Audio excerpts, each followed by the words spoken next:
देखो अपन अभी class ten का ये अपना जो यूट्यूब पर जो है वो पहला पहला लेक्चर अपन स्टार्ट कर रहे हैं प्रश्नावली 1.1 का। तो प्रश्नावली 1.1 में क्या है कि अपने को यूक्लिड विभाजन एल्गोरिथम, सबसे पहले वो जो मेथड है उसको समझना जरूरी है कि यूक्लिड विभाजन एल्गोरिथम है क्या। तो यूक्लिड विभाजन एल्गोरिथम ये कहता है कि ए बराबर बी क्यू प्लस आर। अब इसमें ए बी क्यू आर है ना, ये ए है अपना भाज्य, बी है अपना भाजक, क्यू है अपना भागफल प्लस आर है अपना शेषफल।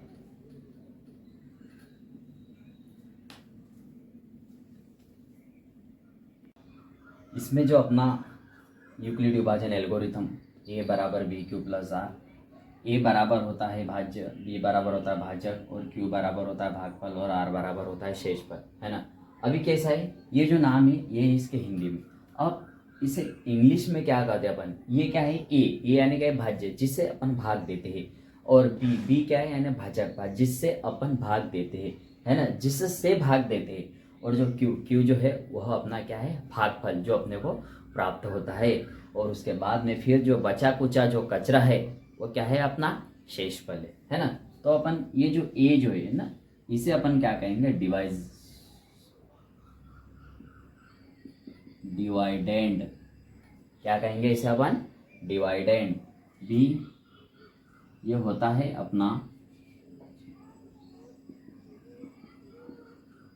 डिवाइडेंड, ये होता है डिवाइजर। भागफल ये होता है अपना क्वोटिएंट।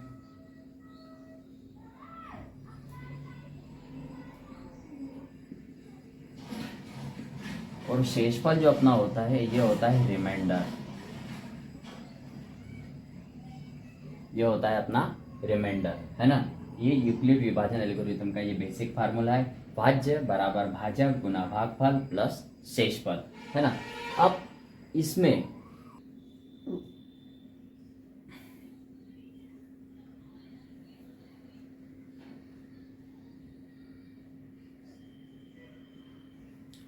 देखो दोस्तों, इसमें जो अपना जो भाजक होता है ना, जो भाजक रिमाइंडर, है ना, रिमाइंडर और भाजक में क्या संबंध है। ये जो रिमाइंडर यानी क्या होता है शेषफल, और ये क्या होता है अपना बी यानी डिवाइजर। तो अपन इसे ए बराबर बी क्यू प्लस आर यानी इसका जो बेसिक फार्मूला है, इसमें जो बी है वो है भाजक और आर जो है शेषफल।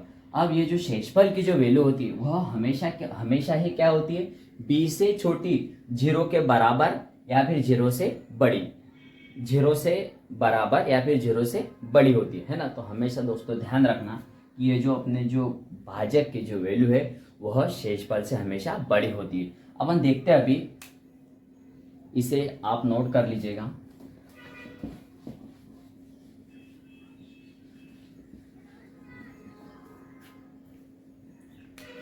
अब अपन ने क्या किया, ए की वैल्यू अपन ने मानी 45 और बी की वैल्यू अपन ने मानी 12, यानी ए क्या है अपना भाज्य है और बी बराबर क्या है अपना 12 है ना। यानी 45 को भाग किससे देंगे अपन, 12 से भाग देंगे। 45 को भाग देंगे 12 से, 12 एकम 12, 12 तिया 36, बचेंगे कितने 9 बचेंगे। और कितनी बार भाग गया, 3 बार भाग गया, है ना। तो ये होता है अपना भागफल। ये क्या था अपना भाज्य और ये क्या था अपना भाजक और ये क्या है अपना शेषफल। यानी इसे आप अच्छे तरीके से लिखने के लिए आप इसे इस तरीके से लिख सकते हो कि भाज्य या होता है अपना भागफल और जिससे अपन भाग देते होता है भाजक, और ये होता है शेषफल। शेषफल दोस्तों हमेशा ही इस भाजक से क्या होता है छोटा होता है। तो यहाँ ध्यान देना, यहाँ पर कितना आया 9, शेषफल कितना है अपना 9 आया, और अपना भाज्य कितना है, भाज्य कितना है 45, भाज्य कितना है 12। जो शेषफल जो 9 है वो भाजक से कैसा है छोटा है, भाजक से कैसा है छोटा है। अब ये जो शेषफल है वो भाजक के बराबर क्यों नहीं आता, अब इसे क्या करेंगे अपन, थोड़ा सा इस संख्या को बढ़ा देंगे, यानी इसकी जगह अपन क्या लेंगे, 46 लेंगे। फिर 12 से भाग देंगे तो 12 तिया 36, बचेंगे कितने, 10, है ना। फिर अपन ने क्या किया, इसको बढ़ाया, भाजक वही रखेंगे लेकिन अभी कितना है अपने पास, 10 आया। फिर अपन क्या करेंगे, अभी 47 लेंगे, 47 को फिर से अपन 12 से, तो 12 तिया 36, बचेंगे कितने, 11, है ना। देखो शेषफल क्या आया, 12 से छोटा, भाजक से छोटा, है ना। अब अपना जो अपने मन में जो शंका है, जो संशय, वो क्या है कि भाई जो शेषफल है अपना, ये जो शेषफल है ये 0 के तो बराबर है लेकिन भाजक से छोटा क्यों नहीं है। तो भाजक से छोटा क्यों नहीं है, देखो अब 46 में देखा अपन ने 10 आया, है ना। भाजक कितना है, 12 है ना। देखो अब अपन ने क्या किया, फिर 47 किया, फिर 47 को फिर से अपन ने क्या 12 से भाग दिया, फिर भी शेषफल अपना कितना आया, 11 आया। तो अपन अभी क्या करेंगे, इसको 48 करके देखते हैं। तो अपन ने क्या किया, 48 किया तो 12 का 12, 12 के टेबल में 48 आ जाते हैं, है ना। तो 12 चौक 48, 0 0। देखो भाजक कितना, 12, यहाँ पर भाजक कितना, 12, यहाँ पर शेषफल कितना, 11, और यहाँ पर शेषफल कितना, 0। यानी जब यूक्लिड विभाजन एल्गोरिथम में हमेशा ध्यान रखना कि अपना जो ये जो शेषफल है, जो रिमाइंडर है, वो हमेशा ही भाजक से कैसा होगा, तो छोटा होगा, हमेशा ही भाजक से छोटा होगा। ये कॉन्सेप्ट अपने को क्लियर होना बहुत जरूरी है, तो ही अपन आगे के सवालों को अच्छे तरीके से हल कर पाएंगे। वरना यदि ये कॉन्सेप्ट अपने को याद नहीं है, यूक्लिड विभाजन का अपने को जो मेन जो फार्मूला है अपना, वो a बराबर बी क्यू प्लस आर, यदि ये फार्मूला अपने को याद नहीं है तो फिर अपने को बाकी के सवाल नहीं आ सकते। ओके ठीक, अब अपन प्रश्नावली के सवाल 1 से लेकर जितनी भी है सारे सवालों को करते हुए चलते हैं। जो प्रश्नावली 1.1 के अभी जो प्रश्न, भी कुछ प्रश्न अपन करने वाले हैं, उससे पहले अपन कुछ जो कॉमन जो चीज़ें होती है उन चीज़ों को अपन क्या कर लेंगे, एक बार देख लेंगे कि क्या क्या चीज़ें हैं जो अपने को इसमें करना है। सबसे पहला जो इसमें आता है अपना, कि अपने को पता होना चाहिए कि HCF क्या होता है। HCF ये होता है हाईएस्ट कॉमन फैक्टर,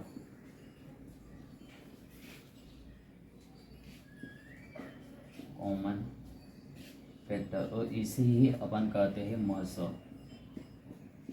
उसके बाद में दूसरा होता है LCF,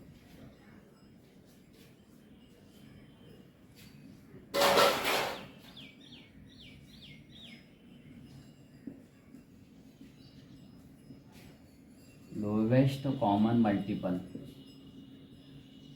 लोवेस्ट कॉमन मल्टीपल ये होता है अपना LCM, है ना। तो ये इसे अपन क्या कहते हैं, लस, इसे अपन क्या कहते हैं, लस। और हमेशा ध्यान रखना दोस्तों कि मस यानी क्या होता है, बड़े से बड़ा वह नंबर, बड़े से बड़ा वह नंबर जिससे, बड़े से बड़ा वह नंबर जिससे, जैसे कि मैं एक कुछ नंबर देता हूँ आपको, जैसे अपन ने लिया 15, 10 और 30, है ना। 15, 10 और 30। अब 15, 10 और 30 को ध्यान रखना दोस्तों कि इसका जो मस आएगा वो आएगा 5, है ना। क्योंकि 5 बड़े से बड़ा 5 वह नंबर है जिससे 15 को भी भाग जाएगा, 10 को भी भाग जाएगा, 30 को भी। 5 6 30, 5 दूनी 10, 5 तिया 15, है ना। तो 5 क्या है, बड़े से बड़ा नंबर है। 5 से बड़ी कौन सी, 6 के टेबल में 30 आएंगे, 10 आएंगे नहीं, 15 आएंगे नहीं। उसके बाद में 7 के टेबल में कोई भी नहीं आएगा, 8 के टेबल में भी कोई भी नहीं आएगा, 9 के टेबल में, 10 के टेबल में आ सकते हैं। 10 के टेबल में 10 आएगा, 30 आएगा, लेकिन 15 नहीं आएंगे। यानी जो ये जो होता है अपना, ये जो मौसम होता है, ये होता है बड़े से बड़ा। तो ये अपने को हमेशा ध्यान रखना है कि जो मौसम होता है बड़े से बड़ा। उसके बाद में लस जो अपना होता है वो होता है छोटे से छोटा वह नंबर, छोटे से छोटा वह नंबर जिसको इन तीनों से भाग जाएगा, छोटे से छोटा वह नंबर जिसको इन तीनों से भाग जाएगा। जैसे कि 15, 10 और 30। अब 15, 10, 30 का एलसीएम निकालने का अपना जो बेसिक जो फार्मूला है वो कौन सा है, 10, 15, 30। इस तरीके से अपन बेसिक फार्मूले से निकालेंगे। 5 से इसको भाग देंगे, 5 दूनी 10, 5 तिया 15, 5 छः 30। फिर अपन 2 से भाग देंगे, 2 एकम 2, 3 को तो भाग जाएगा नहीं, 3 वैसे वैसे, और 2 तिया 6, 3 से भाग 3 एकम 3, 3 एकम 3। इन सब का गुना ही क्या होता है, अपना एलसीएम होता है। तो 5 दूनी 10, 5 गुना 2 गुना 3, 5 दूनी 10, 10 गुना 3, तो कितना आ जाएगा 30। यानी 30 क्या आ जाएगा, इसका एलसीएम आ जाएगा। अब एलसीएम 30 से छोटा इसे क्यों आएंगे, क्योंकि इससे छोटी कोई ऐसी संख्या है ही नहीं जिसको इन तीनों से भाग जाएगा, है ना। यानी 30 क्या है, छोटी से छोटी है, फिर 30 से बड़ी, इसका गुणज 60, 90, 120 है, जिनको इन तीनों संख्या से भाग जाएगा। तो ये हमेशा ध्यान रखना, ये क्या होता है अपना एलसीएम, और इसे अपन लसो कहते हैं। क्या कहते हैं अपन इसे, लसो कहते हैं। तो इस तरीके से दोस्तों ये जो अपना हाईएस्ट कॉमन जो फैक्टर है मस यानी क्या है 5, यानी बड़े से बड़ा वह नंबर जिससे इन तीनों को भाग जाएगा, और लस वह नंबर जिसको इन तीनों से भाग जाएगा, है ना। यानी इससे इनको देंगे और इससे इसको देंगे अकेले को, ये अकेला तीनों को देगा और ये तीनों इस अकेले को देंगे। यानी इस ये उल्टा गणित, ये छोटा है लेकिन बड़ा है, ये बड़ा है लेकिन छोटा है। ये अकेला तीनों को भाग दे रहा है और ये छोटे को ये तीनों मिलके भाग दे रहे हैं, है ना। तो अपने को ध्यान रखना है कि छोटा बड़ा, बड़ा है छोटा है। यानी जो छोटी संख्या है वो बड़े से बड़ा नंबर है, और जो बड़ी संख्या है वो छोटे से छोटा नंबर है। यानी बड़े से बड़ा वह नंबर जिससे इन तीनों को भाग जाएगा, और छोटे से छोटा वह नंबर जिसको इन तीनों से भाग जाएगा। ठीक है, तो ये अपना एलसीएम और एचसीएफ आपको क्लियर होना चाहिए। फिर अपन प्रश्नावली में यूक्लिड विभाजन एल्गोरिथम मेथड देखते हैं। प्रश्नावली 1.1 में यूक्लिड विभाजन एल्गोरिथम।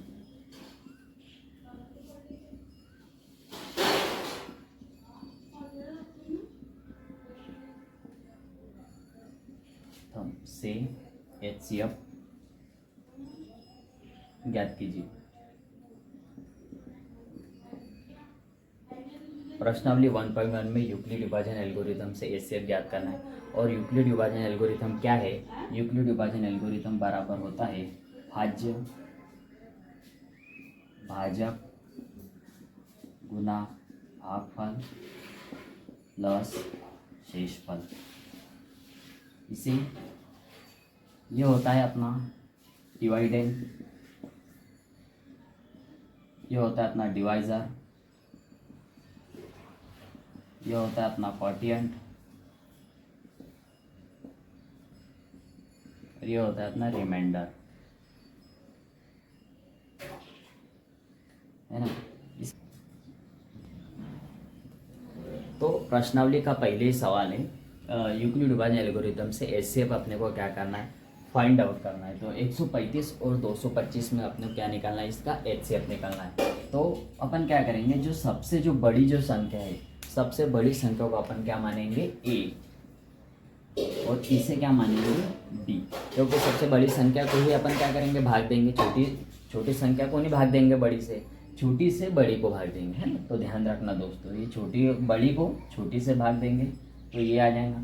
फिर अब इसमें क्या करेंगे, यूक्लिड विभाजन एल्गोरिथम से, क्योंकि उसने क्या बोला, एचसीएफ किससे निकालने वाला, जिससे उसने अपने को प्रश्न में एचसीएफ निकालने का बोला, उसी से अपन क्या करेंगे, उसका एचसीएफ फाइंड आउट करेंगे। तो इसमें यूक्लिड विभाजन एल्गोरिथम से, यूक्लिड विभाजन एल्गोरिथम से इसका बेसिक फार्मूला अपने क्या होता है, ए बराबर होता है बी क्यू प्लस आर, है ना। ए बराबर होता है बी क्यू प्लस आर। ए की वैल्यू कितनी है 225, बी की वैल्यू कितनी है 135। अब अपने पास क्यू की वैल्यू है क्या, नहीं है। अब अपने पास क्यू की वैल्यू नहीं है, तो अपन क्या करेंगे, क्यू की वैल्यू को फाइंड आउट करेंगे। अब क्यू की वैल्यू को अपने जो बेसिक जो भाग विधि है उसी से अपन क्या करेंगे, इसको हल करेंगे सबसे पहले। तो 225 को अपन भाग किससे देंगे, 135 से भाग देंगे। अब ये 135 एक हम 135, क्योंकि इसका 2 गुना करेंगे तो 270 अपन लेंगे नहीं, तो कितना लेंगे 135, है ना, क्योंकि 270 225 से बड़ी है, इसलिए 135 एक हम 135, 5 में से 5 गया, कितने बार गया भाग, एक बार गया। ये एक बार गुना करने 135 मिले अपने को, तो 5 में से 5 गया 0, फिर 2 में से 3 जाएंगे नहीं, इसलिए यहाँ से 1 लेंगे तो 12, 12 में से 3 गए 9 और 1 में से 1 गया 0, है ना। अभी देखो, अब अपने को अपना एचसीएफ नहीं मिला है। अब एचसीएफ अपने को कब तक नहीं मिलेगा, जब तक कि अपन इसका जो शेषफल है वह 0 नहीं ला देते।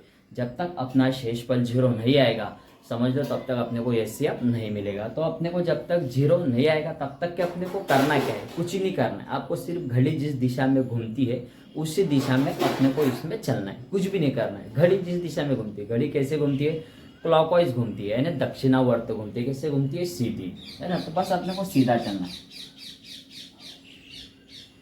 सीधे चले, कुछ भी नहीं किया। ये कहा था शेषफल की जगह था, अभी कहा आ गया भाज्य की जगह। ये कहा था भाज्य की जगह था, कहा जाएगा ये, कहा जाएगा ये भाज्य की जगह, है ना। अब 90 कम, 90, 135 में से 90 गए, कितने बचे, 45 बचेंगे। 5 में से 0 गए 0, 13 में से 9 गए 4, है ना। और कितनी बार गया भाग, 1 बार गए, ठीक है। तो अब फिर अपना जो शेषफल है वो 0 आया क्या, नहीं आया, शेषफल 0 नहीं आया। अब जब तक अपना शेषफल 0 नहीं आएगा तब तक अपन क्या करेंगे, इसे क्लॉकवाइज घुमाते रहेंगे, है ना। 45 वैसे का वैसा ही रहेगा, क्योंकि ये शेषफल था, अभी अपन ने भाजक बना दिया, लेकिन ये भाजक था, इसे क्या बनाएंगे अपन, भाज्य बनाएंगे। तो 45 से कम 45 और 45 दूनी 90, 45 90 आ गया, 90 में से 90 गया 0। अब अपना क्या मिल गया अपने को, शेषफल 0 मिल गया, यानी शेषफल 0 मिल गया तो अपना एचसीएफ मिल गया। जो अंतिम जो अपना जो भाजक होता है ना, अंतिम बार अपन ने जिससे भाग दिया था वही अपना क्या होता है, भाजक होता है ना, एचसीएफ, वही भाजक क्या होता है अपना, एचसीएफ होता है ना। तो इसको सेम टू सेम इसी तरीके से यहाँ पर लिख देना है। देखो अपन ने a बराबर बी क्यू प्लस आर, ए की जगह 225, बी की जगह 135, तो अपना जो भागफल था वो कितना आया था, 1 आया था। फिर शेषफल कितना आया था अपना, यहाँ पर 90 आया था। तो कुछ नहीं करना है, बस इसको यहाँ लेके आओ और इसको यहाँ लेके आओ। 135 क्या था पहले, क्या बनाएंगे, भाज्य, है ना। अब फिर ये क्या था, शेषफल, शेषफल को क्या बनाएंगे, भाजक, गुना। कितने बार गया भागफल, 1 बार गया। फिर बचे कितने, 45 बचे, है ना। फिर से वही, क्योंकि अपने को शेषफल 0 मिला, क्या नहीं मिला। जब तक कि अपने को शेषफल 0 नहीं मिलेगा तब तक अपन इसको हल करते ही रहेंगे, करते ही रहेंगे। यानी देखो ये 90 कहाँ लाएंगे अपन, भाज्य की जगह। ये क्या है अभी, भाज्य, भाजक है, भाजक से भाज्य। 45 क्या है, शेषफल, और शेषफल से क्या बनाएंगे अपन इसको, भाजक। कितने बार भाग गया, 2 बार भाग गया। शेषफल कितना आया, 0। जब शेषफल अपना 0 आ जाता तब ये समझ लो कि जो अपना जो अंतिम जो भाजक होता है ये क्या होता है, अपना एचसीएफ होता है। अतः एचसीएफ बराबर कितना है, 45, क्यों, अंतिम भाजक ही एचसीएफ होता है। इस अंतिम भाजक ही अपना क्या होता है दोस्तों, एचसीएफ होता है। तो हमेशा ध्यान रखना है, एचसीएफ तभी निकलेगा जब आपका शेषफल क्या होगा, 0 होगा।